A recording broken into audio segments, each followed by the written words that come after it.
From the studios of Farm Journal Broadcast, this is AgDay.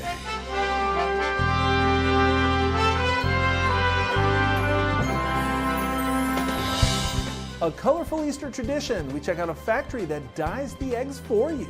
Producers remain on high alert after cases of avian flu are discovered in some dairy cattle. This is uncharted waters. What farmers need to watch out for as the market gets a stunner from USDA on how many acres of corn farmers will plant this year. It does change the narrative here in the short term. We go behind the numbers right now on AgDay. AgDay, presented by Pioneer. What's next happens when blood, sweat, and tears meet rain, wind, and sun. Pioneer. What's next happens here. Good morning, I'm Clinton Griffiths. Corn futures rising double digits on Thursday after USDA predicted fewer corn acres will be planted this year. The agency releasing its prospective plantings report. Now, it predicts farmers will plant 90 million acres of corn this year. That's down 5% or 4.61 million acres from a year ago. Soybeans are estimated to be 86.5 million acres, up 3%. Wheat coming in at 47.5 million acres, down 4%, and cotton at 10.7 million acres, up 4% from a year ago.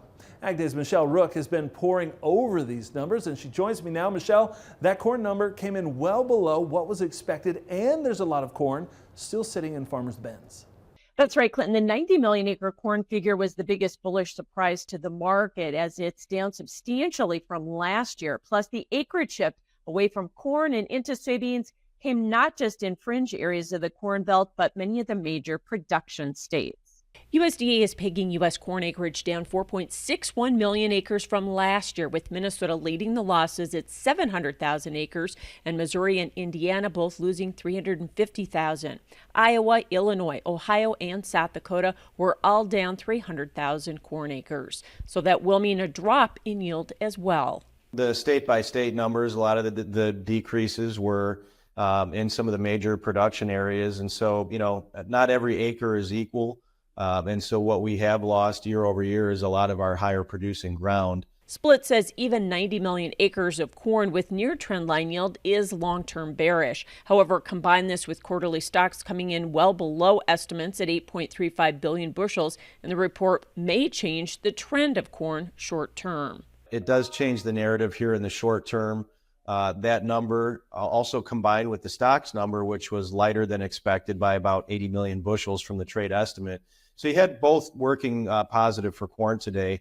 And if you just go back and look at the history of this report, whether the report is bullish or bearish, generally that direction will hold true for the next several weeks. U.S. soybean acres will be up by nearly 3 million from last year, and again, increases were across most of the major production areas. North Dakota led the increase with 700,000 more acres. Missouri added 400,000, with Iowa and Illinois farmers each increasing soybean acres by 250,000. However, Split says that was in line with expectations, while quarterly stocks were above last year in estimates. Hard to get too worked up either way on the soybean acreage number. Maybe the important thing for beans is that our stocks were a little bit bigger than expected by nearly 20 million bushels. So nothing extremely material, but maybe that just speaks to, the lack of export demand that we've had. All wheat acreage was 168,000 acres higher than estimates at 47.5 million, but below last year by 2.1 million. Winter wheat was at 34.1 million acres, but other spring wheat at 11.3 million and durum at 2 million were both above trade guesses and last year by a combined 500,000 acres. Quarterly stocks were also higher for wheat at 1.09 billion bushels. I'm Michelle Rook reporting for AgDay.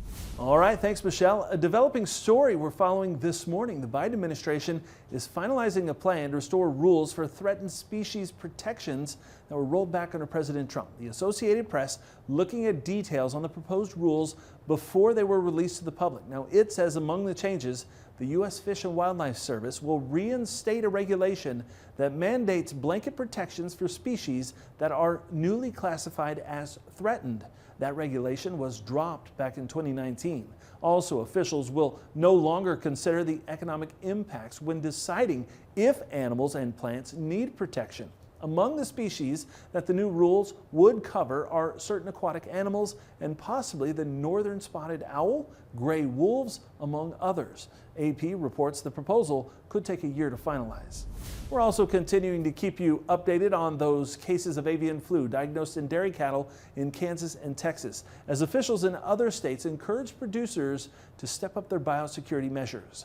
USDA Secretary Tom Vilsack talking about it on X, formerly known as Twitter, saying that vet teams from APHIS, federal and state vets, public health partners, are actively monitoring the situation, and that based on the detection so far, the illness appears to have been introduced by wild birds. He adds that USDA is encouraging farmers to follow biosecurity practices and report symptoms to their state vets, going on to say, quote, milk from affected cows has been diverted from the market and pasteurization also kills viruses in milk, end quote.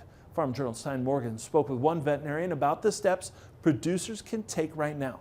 This is uncharted waters. I think cows are usually somewhat resistant to influenza, but this may not be the case here. But yeah, just going forward, I can, ask dairymen to practice good biosecurity, enhanced biosecurity.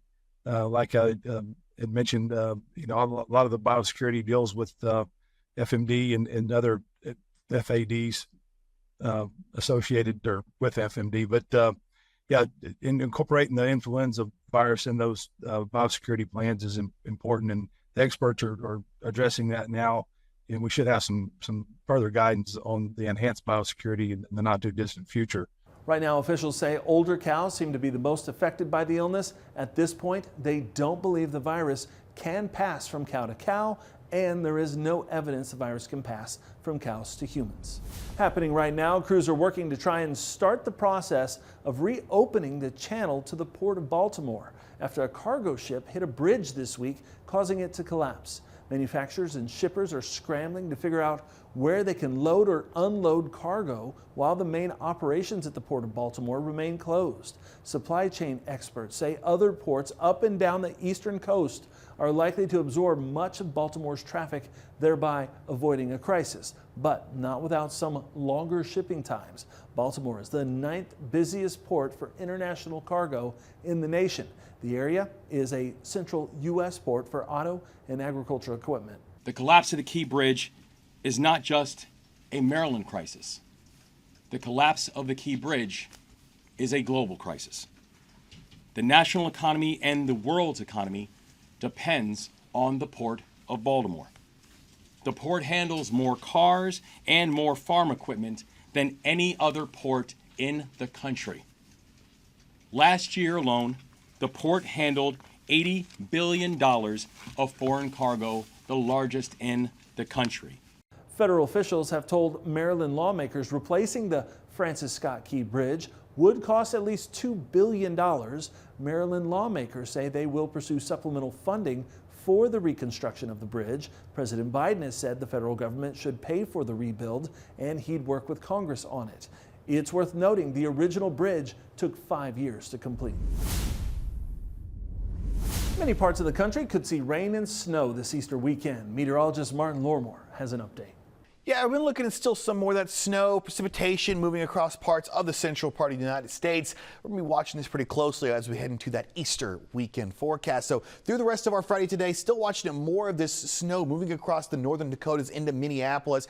Parts of northern Minnesota are going to see that as well. You can see this next system already rearing its way into the Pacific Northwest. This will continue, this large low pressure system bringing in plenty of rain across parts of California, up in those higher elevations, the Sierra Nevadas. They'll see that snowfall. Some of it could be pretty heavy as well. This will continue its way across the Four Corners and into parts of the Rockies. You can see where that eventually does convert over to a little bit of snowfall. Still seeing more of this across parts of the central U.S., more of that rainfall. Staying cloudy, but not rainy in the southern plains. So overall, going to be seeing some more of that wintry stuff as we head into that Easter. So again, parts of the Rockies, again, looking at a very snowy start to your Easter forecast.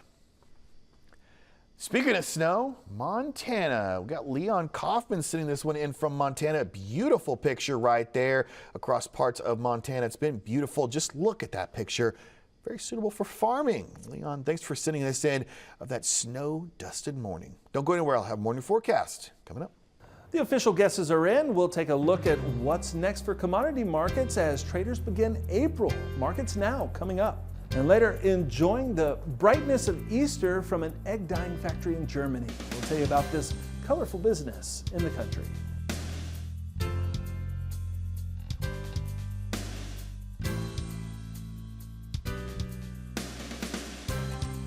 AgDay is brought to you by Germinator Closing Wheels. Germinator steel closing wheels provides a 13 bushel advantage per acre in no-till and a 7 bushel advantage per acre in conventional. Do you have enough room in your bin to switch to the Germinator?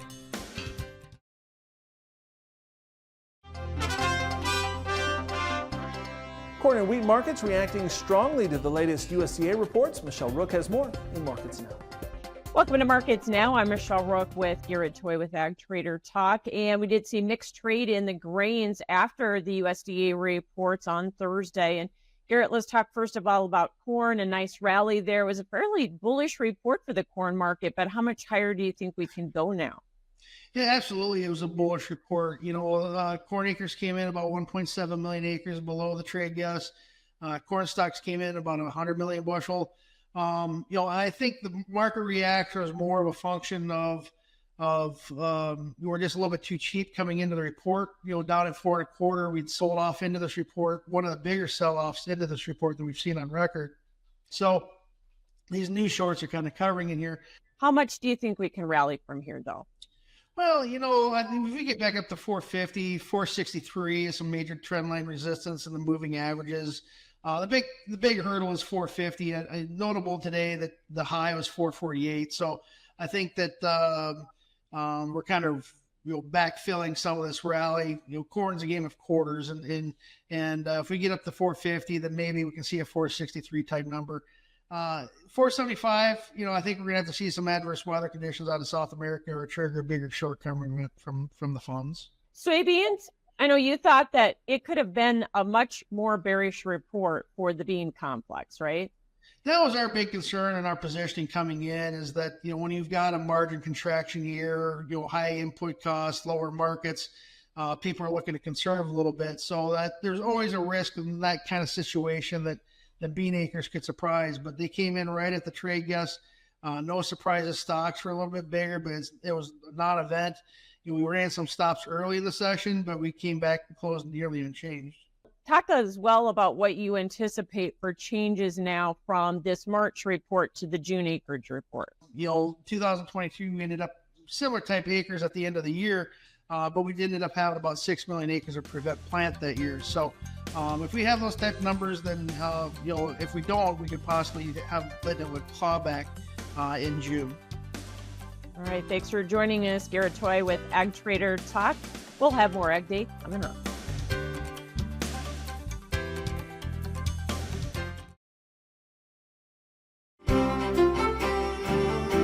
We're approaching Easter and plenty of snow already on the ground across the Rockies and, of course, parts of northern U.S., northern plains seeing a couple inches in some places, again, in the Dakotas and a little bit of parts of Nebraska. Snow depth registering close to 6 to even close to a foot in some of those areas. But again, still seeing more of that snowfall as we head into the next couple of days. This is going to be through your Friday and your Saturday and Sunday, this Easter weekend. Watching as more of that snow still falling just to the west of Denver. A couple more areas picking up that around a couple inches in the northern plains. This will continue to spread. Noticing also plenty of snow coming in across the Sierra Nevadas. We're going to be seeing parts of California picking up another almost foot of snow because of that next system we're already watching rolling in from the Pacific Northwest in towards parts of California, Nevada. They'll pick up a little bit more of that snow there in the higher elevations. Continuing as we get into that Easter, still seeing more of that spottier snowfall across the northern parts of the plains near the Canadian border. Again, picking up more of that snow just to those higher elevations of Utah and Colorado. Speaking of the precipitation in total,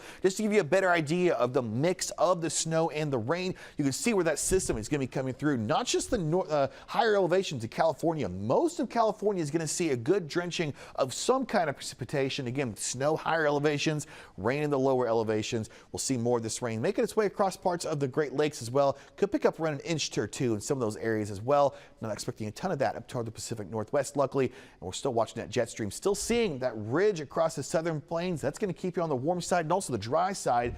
Continuing to see this next big system rolling through. This will bring that precipitation across parts of the Rockies. This will continue moving its way across the eastern U.S. and possibly making some pretty heavy snowfall and rain across the Northeast.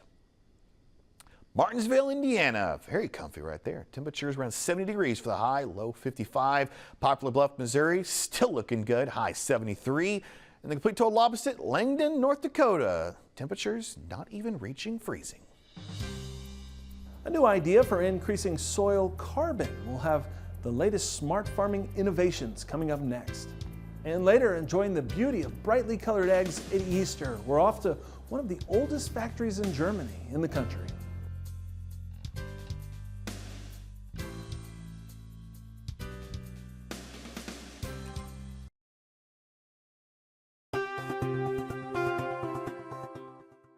Farmers are using various types of smart farming innovations to improve their carbon intensity while improving soil health. Now, some companies have developed technology to help farmers lower the use of synthetic crop inputs like fertilizer.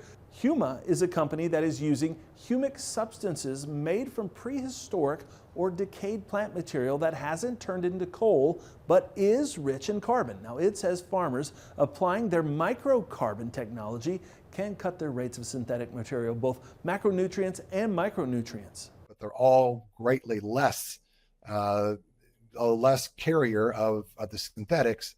Farmers can dramatically reduce their CI scores, or make them fit in this strategic-based initiatives that a lot of the food companies are offering these days. So it becomes really our microcarbon technology is an excellent platform for delivering nutrients and other products incredibly efficiently. And once again, you can dramatically reduce your synthetic load on your land. Nichols says these materials can improve fertility and soil health through increased microbial activity. Our humic products can really provide roadways in the soil, I guess is kind of how we like to describe it, as far as making crop absorption to nutrients much more efficient. And Nichols says they're also working on solutions to improve the effectiveness of fungicides, crop protection products, and control pests and diseases. 3 ag companies are collaborating in order to integrate each company's equipment and tech solutions while also agreeing to resolve all outstanding litigation. The 3 companies, John Deere, Kinsey Manufacturing, and Ag Leader Technology. Now, as part of the agreement, farmers operating Kinsey and Ag Leader planting and display products will now have the option to integrate agronomic data into John Deere's Operations Center. Deere will also license planting technology to Kinsey and Ag Leader, which will allow farmers to have access to the TrueSpeed and SureSpeed technologies. In addition, Deere and Kinsey have announced plans to explore further tech collaborations. From different colors of ag equipment to multicolored eggs at Easter. Up next, we'll take a look at one of the oldest egg dyeing factories in Germany in the country.